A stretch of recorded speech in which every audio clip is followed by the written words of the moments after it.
Last month, scientists announced that they had detected something never seen before. Two massive neutron stars colliding with each other, triggering a colossal explosion.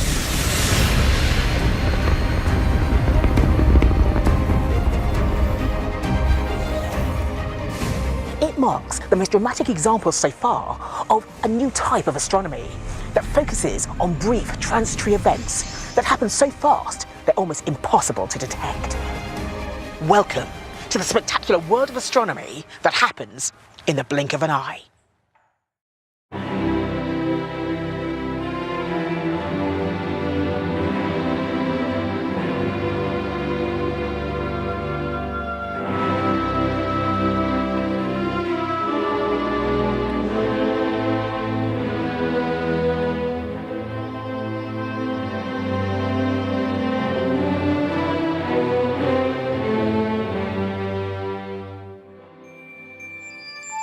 We're used to thinking that the universe operates on timescales of millions or even billions of years.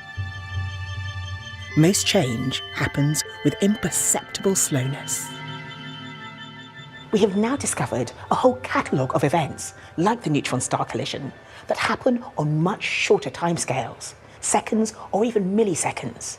Tonight, we explore this world of transitory events. I'm here at Jodrell Bank to find out the latest theories about the most mysterious of all transitory events, fast radio bursts. We'll hear more about the recently detected neutron star collision and gravitational wave.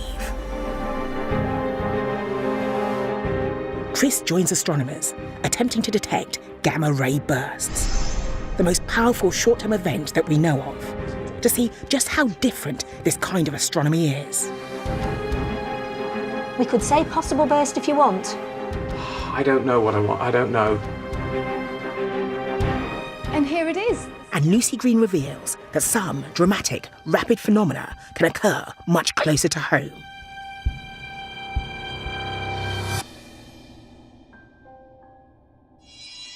But we start with Chris, who spent a couple of days with scientists attempting to detect an elusive gamma ray burst. Astronomy used to be about staring up at the unchanging heavens. So this search for transients, things that go bang in the night, is truly revolutionary. But it all depends on astronomers' ability to monitor the whole sky.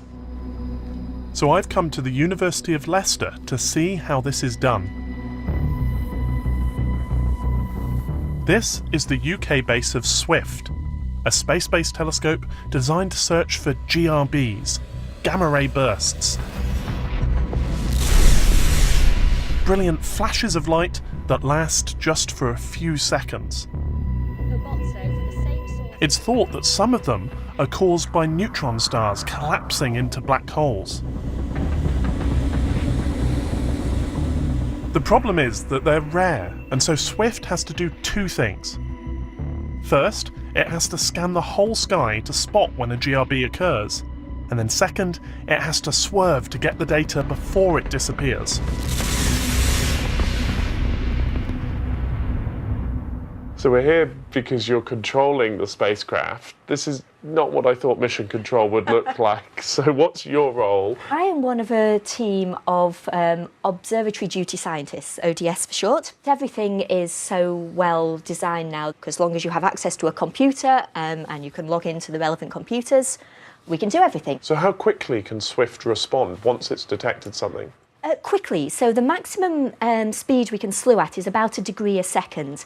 This typically means that for most gamma ray bursts that we detect, we'll be on target between 1 to 2 minutes. And that's important for the science. It is, yes. Gamma ray bursts may be the brightest explosions in the universe since the Big Bang, but they fade really quickly, so you have to get on there as fast as you can. If you're not swift, you miss it. Exactly. At 8:33 a.m, there's an alarm. SWIFT has spotted something.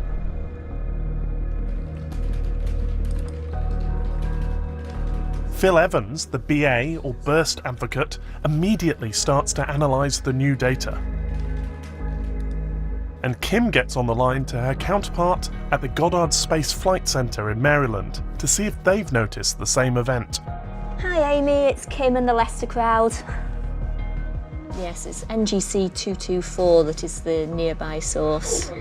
No, it looked like it could be something in there though. You mean that the one big spike before the Yeah. Yeah. Could it be an SGR in M31? I mean, it's less than 6 sigma though. Yeah, and I guess XRT didn't see anything. Okay, we've now got a spur Yeah, NAC. it's got lots of stuff in it, but no point source. This feels almost like something from science fiction. Within seconds, Phil has more information about the location of the source. Did I hear it's M31, the Andromeda Galaxy? Yeah, so the thing is M31's full of sources. So we've found an enormous on the sky as well. It is as well, which doesn't help. So we've found an object which is a known object, which is that one there in this image. So there's the core of M31's off here. Right. The issue is this just because that object is there, or is it suddenly got brighter? And for some reason, I'm not getting a brightness of this new source. The problem is the signal is very faint, and what's more, it's buried in a galaxy chock full of other sources of radiation. A sort of vague source. The automatic system didn't detect anything, but by eye it looks like there might be. So they were trying to see if they could figure out what was going on. I'm assuming the answer was no to that. I haven't yet managed to get a light curve. I know why. It's because it's Okay, no, that's not what I was. was asking. Well, I mean, we could say possible burst if you want. I don't know what I want. I don't know. You're the BA. I'm going to leave this in your hands. No, give us a second. Let me just think. After more discussion, Phil and Kim decide the trigger probably wasn't a GRB, but instead came from some other source within the Andromeda Galaxy. So, Kim, what just happened? So, Swift triggered on something. We slewed round rapidly. We were on target in 74 seconds, so just over a minute. It's impressive. It then went on and showed us that not only have we detected one known source, we detected 5 known sources. So it took us about 45 minutes on that telecon. If it had been a real GRB, probably more like 15, 20 minutes. So the satellite's back to its normal job and we're back to waiting for a burst. Exactly. A few hours later, the story changes again when Phil and Kim call the American team with their report. Yeah, Jamie, this is Phil. Can I just mention this morning's event because there's a couple of queries about it? They've noticed that the same telltale signal was also seen by a second telescope called Fermi. More pressure now on Kim and Phil to come up with an explanation. I realise that. But there's a possibility of something interesting here, so we shouldn't throw it out. My suggestion, if you could identify what that source is, then we can rule it out as interesting. That doesn't confirm that it's real, but it makes it a little bit more plausible. Agreed. Plausible. Yeah. Well, that was exciting. It turns out while the team here were running about this morning, the Fermi gamma ray burst hunting satellite also saw something. And so the fact that there was something seen by Swift and Fermi means it's worth going back for another look. So that's what the spacecraft's doing right now. For the next few hours, Kim and Phil are back observing M31 and reconsidering their data. Continue monitoring this variable AGN to get a good optical to X-ray SED. And later, they have a new theory. After running the numbers, they still believe that what they saw isn't a gamma ray burst. They think it's an unusual object, bright in X-rays, that's actually been seen before. The object is called Swift J0243.6 plus 6124. Really sticks in the mind. It's named after the position in the sky. So this was first detected by Swift on the 3rd of October. We had a trigger and we didn't know if it was a new gamma ray burst or a galactic transient. So we kept collecting data and the X-rays stayed bright. Now for a GRB, the X-rays, the afterglow in the X-rays will fade fairly quickly over time. The fact that they stayed bright told us it wasn't a GRB and it was some kind of transient. So it's still getting brighter at the moment, so we may trigger again. We'll just have to wait and see. Kim's day is over by 7 p.m. Any new activity now will come direct to her phone, and she'll have to deal with it at home. Which is, of course, exactly what happened next. A genuine gamma ray burst was detected at 12:07 a.m. So, just after midnight on the early hours of Saturday, Swift triggered on a GRB. So what do we know about this burst? It's a long gamma ray burst, so this means it was a very massive star originally, more than 40 times the mass of our sun, and it just got to the end of its life. So at that point, it all collapses in on itself, and as it does this, stars rotate generally, so everything's spiralling around in, and you get jets of material shot out. And if those jets are pointing towards us, Swift can detect it, and that's what we see as a GRB. I can see now just how pressurized observing transient events is. And it makes sense, because with something that's over so quickly, decisions have to be made fast and often on the basis of incomplete data.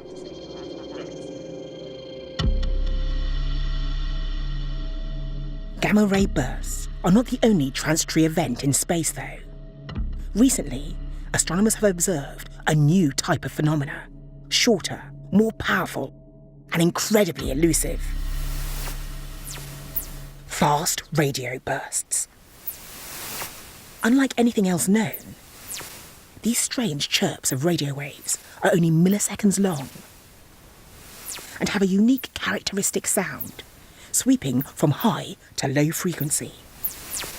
And their wavelength is at least 1 billion times longer than gamma ray bursts, suggesting that they may arise from a different cosmic process. But what?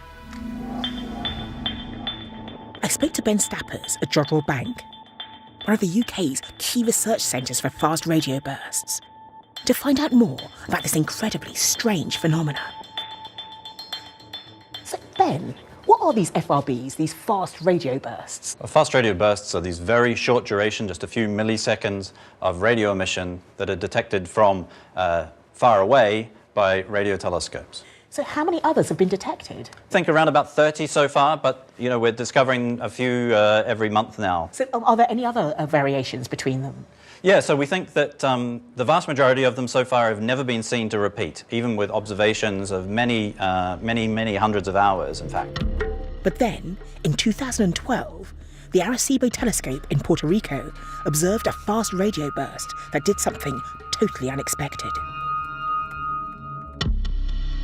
There was a second FRB from the same source, and then more. Suddenly, this meant we had a chance to see an FRB happening in real time. And one of the advantages of something that repeats is that we can actually go back and do more observing, and it's been possible for people to localize this burst. And what I mean by that is you can see exactly where it is in the sky and associate it with a host galaxy. So it brings us to the million-dollar question. What actually are they? A lot of people have been having a lot of fun coming up with theories of what these things are, and presently there's more theories than there are bursts. If we think that there are now two classes of these objects, where the repeater maybe is one type and those bursts we've only detected once are another type, the single ones might be associated with something cataclysmic, where the object itself is destroyed or the event is a one-off. So it could be something like merging neutron stars that are occurring, and there's also an idea that you have this thing called a blitzar, which is actually a very rapidly rotating neutron star. It's very massive, more massive than neutron stars should be, and eventually, as it slows down, it collapses into a black hole. And when that happens, it actually ejects its magnetic field. And these sound very exotic. It does, yes.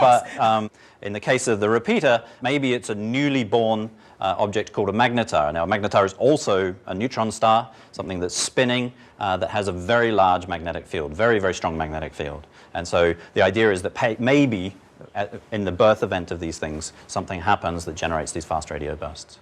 Well, it's fantastic to hear about a genuine astronomical mystery, and I'd love to come back as you get more information and really find out what they are. Yes, I hope we can invite you back and be able to tell you exactly what they are.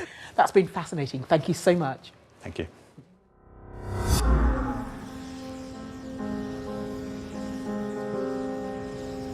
What's particularly exciting about this new fast response astronomy is that these powerful transitory events don't just occur in deep space. They happen in our solar system too. Just think about our sun. The sun feels as though it hardly changes at all. But actually, if we look close enough, we see a very different story. Lucy Green explains how the sun is actually a treasure trove of spectacular transient events. We all feel familiar with our local star. At 93 million miles away, the sun is still able to give us all the heat and the light that we need to survive. And today it looks absolutely glorious in this beautiful sunny sky. But to really see the sun, we actually have to go inside. Because the best way to see what's happening on the sun is to look at it from space. And here it is, the sun as seen by NASA's Solar Dynamics Observatory. It's a telescope in orbit around the Earth. These images are just a few minutes old, and they show not only an enormous range of structure, but also just how dynamic the sun is. And for example, over here, we see these beautiful, evolving, glowing arches of gas in the sun's atmosphere. And it turns out that these structures are actually key to understanding the entire sun. Because they are shaped, like everything else in the atmosphere of the sun, by magnetism. The inside of the sun is a swirling mass of electrically charged gas, and wherever you have moving charged particles, you have magnetic field. And the thing that I really love about magnetic fields is that they have an influence on the material or the stuff that's around them. To show that, I have some iron filings suspended in a fluid and a bar magnet. And if I put the magnet on the iron filings, they immediately respond and they take on these beautiful arch-like shapes as they follow the lines of force of the magnetic field running from the North Pole to the South Pole. And in the same way that the iron filings responded to my magnet, the gases in the sun's atmosphere respond to the sun's magnetic field. So here you can see these giant arches of gas in the atmosphere of the sun. Oh, look at that. There was a plasma flow shooting along these magnetic field structures. Now, underneath this arch-like structure is something that we call a prominence or a filament. They are exactly the same thing. This is relatively cool plasma lofted into the atmosphere of the sun by its magnetic field. But just look how it's moving. It's sort of shimmering and oscillating. Now, studying these plasma clouds isn't just an academic activity. They actually mean something for us here on the Earth as well, because occasionally they will erupt into the solar system. This is an eruption that happened just a few days ago. There is a filament structure here and it erupts out into the solar system. Now, to give you, here it goes. So there goes the eruption. And it is an enormous structure. To give you a sense of scale, the Earth is about as big as this bright patch in the atmosphere of the sun here. So this eruption starts off already many times the size of the Earth and then expands to become many, many times bigger actually than the sun itself. And now you can see that enormous structure heading out into the solar system. And if these eruptions are Earth-directed, they slam into the Earth's magnetic field, shaking it up and triggering what we call stormy space weather, affecting our electricity networks, our high-frequency radio communications, all kinds of ways our modern technology is ultimately affected by these eruptions from the sun. The last transient phenomenon that I want to show you is something called spicules, and here we are. All along the edge of the sun are spicules. You can see these dark, sort of like grass-like features, or like the spines on a hedgehog, but waving in the wind, and they are the spicules. They are as tall as the Earth is wide, and they really are transient features because they only last on the sun for around 10 to 15 minutes. Today, they're viewed as being important in heating the corona of the sun. They transport gas from the lower layers to the upper atmosphere, the corona, which has a temperature of millions of degrees Kelvin, or millions of degrees Celsius. Ironically, this part of the sun is an area astronomers consider relatively tranquil, and they call it the quiet sun. But images like this from the Solar Dynamics Observatory has shown us that this isn't really the quiet sun at all. The quiet sun, in a sense, is dominated by all this activity. Observing this transient solar behaviour is not just for professionals. Amateurs can relatively easily spot many of the phenomena that Lucy saw. Pete Lawrence explains. The sun is one of the most rewarding objects in the whole sky. But first, a word of caution, because looking at the sun under any circumstances can be extremely dangerous. It's very bright and it can permanently damage your eyes or equipment. So if you intend to use a telescope, you need to use a certified solar filter, because that will reduce the incoming light to a safe level. And remember to remove or cap your telescope's finder. Apart from the fact that it too could be damaged, the temptation to look through it could end with disastrous consequences. Line the telescope up with the sun whilst looking at the telescope's shadow. That way, you won't look into the sun's glare. So once you're lined up, you can start viewing. And the most obvious transient solar phenomenon is sunspots. These are caused by intense magnetic fields, creating localized cooling. The result is a region that looks darker than its hot surroundings. Now, through my white light filter, I can see there's just one tiny sunspot on view, but other days you can get more sunspots visible. But to see the really fast-moving action, I need to switch to a different type of filter, a hydrogen alpha filter. An H-alpha filter rejects all the wavelengths of visible light except those given off by excited hydrogen atoms. Now I've got the hydrogen alpha filter fitted, I've got some incredible detail on the sun's disk. I can see some dark filaments, that's cooler clouds of hydrogen in the sun's atmosphere. But the really impressive stuff is down at the bottom of the disk I've got here, because if I go down there and then boost the exposure, I can see some incredible prominences on the edge of the sun. So remember, astronomy can be just as rewarding in the daytime as at night. But if you're going to get to know the sun, do make sure you observe it safely.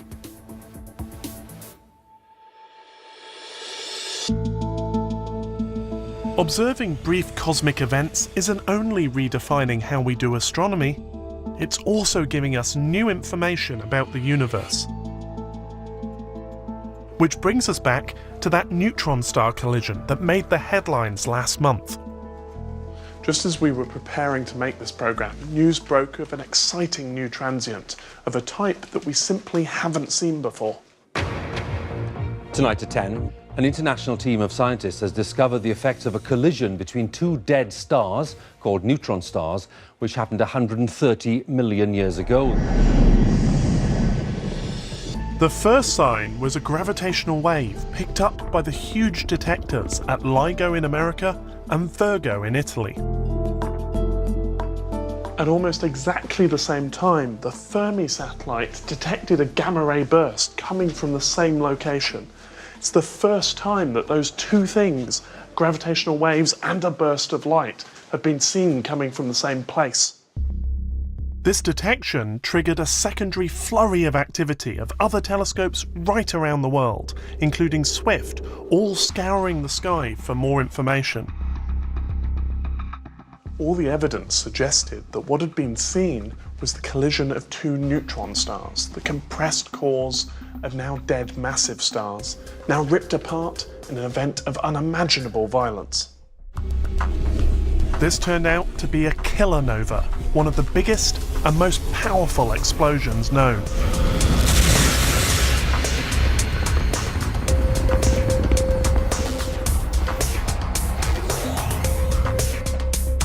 As well as being burst advocate on SWIFT, Phil Evans headed up SWIFT's observations at the killer nova. I persuaded him to leave his desk for a moment to explain what really happened, and how this event helps us understand how heavy elements are actually created. So this is a very exciting event. Yes. So what did you see? Well, we didn't see X-rays, which was a surprise because if you have a gamma ray burst, you normally, not always, but normally get X-rays. And with this thing being so close, it should have been about 12,000 times brighter than a typical gamma ray burst, so we were expecting something. We did see very bright ultraviolet emission, and that was a real surprise because if there's no X-rays, then where did the ultraviolet emission come from? There's no afterglow. And this is what led us to the belief that maybe what we'd found was not a typical gamma ray burst afterglow, but something new. So so people assume that this thing is what's called a kilonova. That's right. These two neutron stars merging, and they have this unusual signature. Why does two neutron stars colliding produce light anyway? Why do we see it as a gamma ray burst? Sure. And then where does the ultraviolet come from? When you get two neutron stars, now remember, these have got very, very strong gravity. You've got the mass of the sun, and gravity is proportional to mass, but crammed down into an area maybe 10 kilometers across, so the size of the city we're standing in right now, for example. So when you make the radius really small, gravity shoots up. So you get two neutron stars really close together, and they start off looking sort of round, and then they start to distort, almost becoming teardrop shaped, because each one is pulling really hard on the nearby side of the other one and less hard on the other side, and that change in gravity across the neutron star is enough to start to distort it and then eventually to rip it apart. So as it falls on, it gives off radiation, and we think that in a lot of events where you get stuff falling in, it's spiraling around in the disk, and as it falls in, you launch jets, so you get material that's blasted out the sort of the poles of the event very close to the speed of light. But in a kilonova, you're seeing something very special, because as well as this material that's falling in and coming out in jets, you've got loads of material swirling around, very, very dense material, close together, full of neutrons. So this is neutron star rubble. Neutron star rubble, right, and it's neutron rich. And this makes it a prime site for something that we call the rapid neutron capture process. And this is basically one of the ways the universe can create elements heavier than iron. But when you do that, right, you make unstable elements and they decay, because radio, just like your uranium in your nuclear power station does, yep. It decays and that glows. And so that gives us what we call the kilonova, and it's the signature of the formation of heavy elements in the universe. So your bright ultraviolet light that Swift was seeing from this event might come from the decay of new elements that have been created. That's right. Now we know where it comes from. And now we know, at least, where some of it comes from. And we only know that because we saw this ultraviolet flash of light.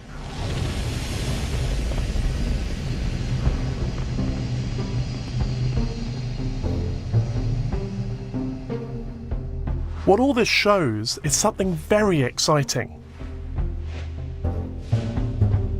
We can now actually watch the universe change in front of our eyes.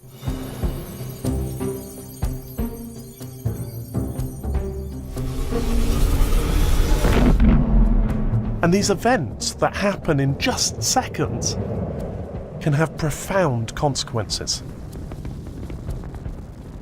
That's it for this programme, from here at Jodrell Bank and also from Swift.